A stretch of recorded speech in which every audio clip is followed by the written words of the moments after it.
All right. Here's my Eagle Scout story. I was 10 years old. I was a tenderfoot in the Boy Scouts. Camp Wanitonka. They made us do handicrafts. They made us sleep in two-man tents. They made us hike in the woods. By the second day, I wanted to crawl right out of my own skin. I had 5 days left to go, and I was broke.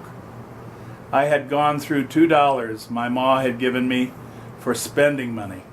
Yeah, as if there's any other kind of money.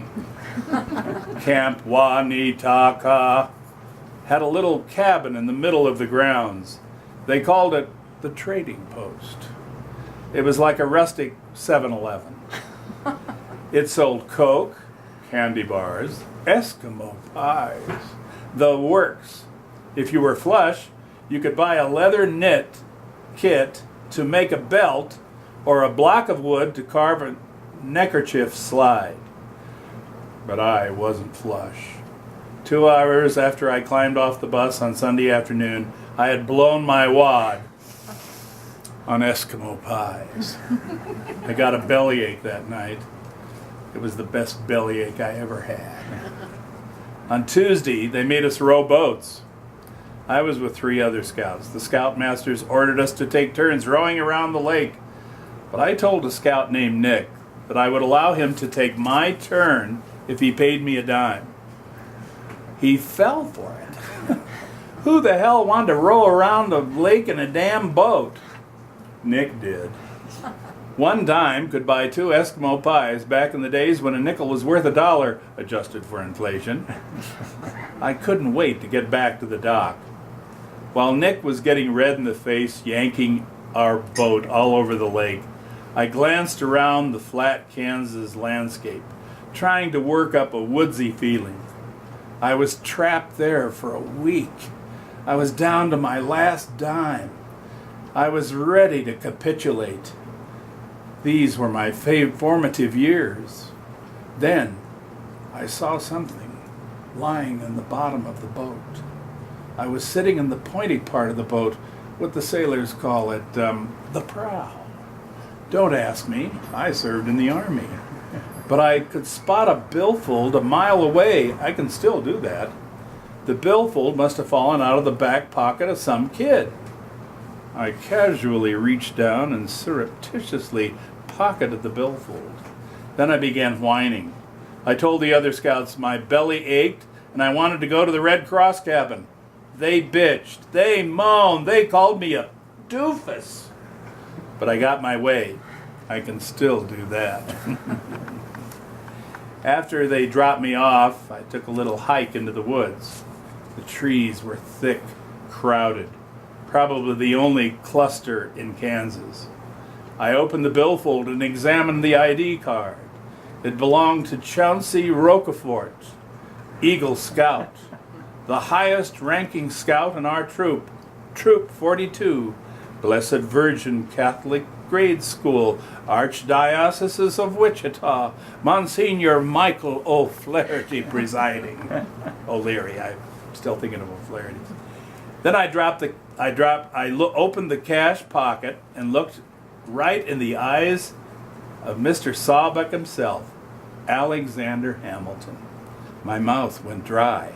I began reciting the 12 points of the Scout Law. Trustworthy, loyal, helpful, friendly, courteous, kind, obedient, cheerful, thrifty, brave, clean, reverent. It was a wash. I pocketed the 10 and buried the billfold beneath a pile of leaves at the base of a tree. That evening I staggered back to my tent, bloated with Eskimo pies and sucking on a bottle of Coke. The rest of the week was a blur. When the other scouts were seated around a campfire listening to Indian lore, I was seated in the wooden steps of the trading post, gaining weight.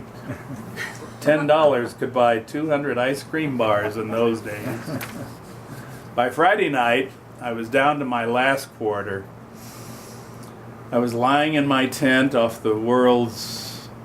coming off the world's greatest sugar high, when I heard a bunch of kids hollering. One word in particular caught my attention. Billfold. I crawled off my cot and staggered to the flap.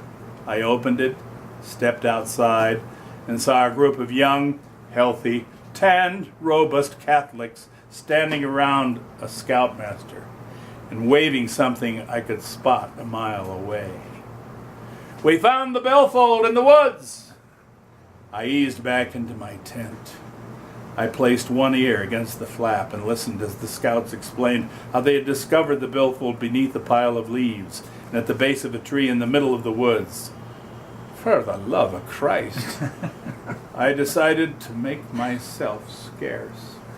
I exited through the rear of the tent and headed for the trading post to knock back a snow pie and try to forget. But then I stopped. They might be watching the snack bar. They might be watching the roads. I began to sweat. I fled across a field toward the lake where I threw myself to the ground and gazed up at the stars. I knew they would come looking for me. They always came looking for me. Every time the scouts lined up to do something, a scoutmaster would shout, "Where the hell's that lazy kid?" My heart was pounding. The scoutmasters were probably interrogating every boy in the camp right now. I would be the only one missing. They would know. I got up and trudged back to the camp, slipped in the rear of my tent, and lay down in my cot, and waited, and waited, and waited. Strangely, nothing came of it. I got off scot-free. Or did I? An elderly couple came out of the Hilton Hotel. I was the first cab in line by them. I cruised up to the door, but it wasn't until I climbed out of my cab to open the trunk that I realized it was the two rubes from Chicago. "Well, hello again," the woman said, flashing me a dazzling grin. "Howdy there, young fella," the man said. "We're going to go to the airport." I got rattled. I put their suitcases into the trunk, but remained at the rear until Francois escorted them into the back seat of my taxi.